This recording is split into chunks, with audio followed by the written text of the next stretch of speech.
Up first this evening, the government of several Eastern Caribbean countries are collaborating to finalize assistance for the 8,000 Vincentians who will need to be accommodated after being evacuated from areas near the Soufrière volcano, which erupted this morning.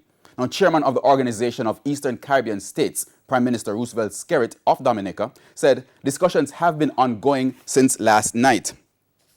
Now, this comes after an evacuation order was issued by Vincentian Prime Minister Dr. Ralph Gonsalves. Mr. Skerrit said his information was that an estimated 20,000 people had to be evacuated from the red zone near the volcano. About 12,000 of those would be accommodated in shelters in safe areas, while the others need to leave the country. Now, Cody and Barrett has more in this report. Ash everywhere.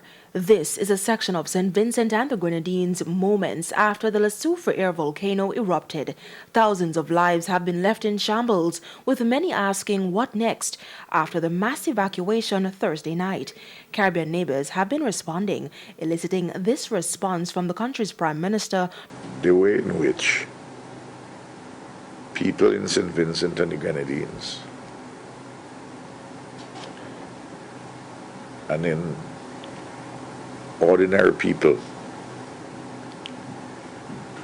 and in Grenada and in Dominica, St. Lucia and Antigua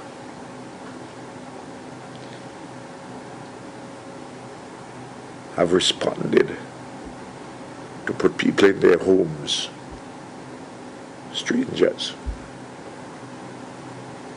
bring tears to my eyes. The University of the West Indies Seismic Research Center said the first explosive eruption occurred at the Soufrière volcano at 8:41 a.m. It happened less than 24 hours after the evacuation order was issued to residents living in the red zone. More than 16,000 residents have already evacuated. Journalist in St. Vincent and the Grenadines, Demian McTeer, told our news center that scores of persons were still waiting to leave when the explosion happened. Transportation came, but it was not sufficient to move everyone last night. So some people slept in the danger zone. In fact, there's a journalist who is on our team, Ashisha Sam, transportation and had to sleep there in Georgetown, in North. A number of cruise lines also answered the call for help, but evacuees are required to take the COVID-19 vaccine before they're allowed to enter.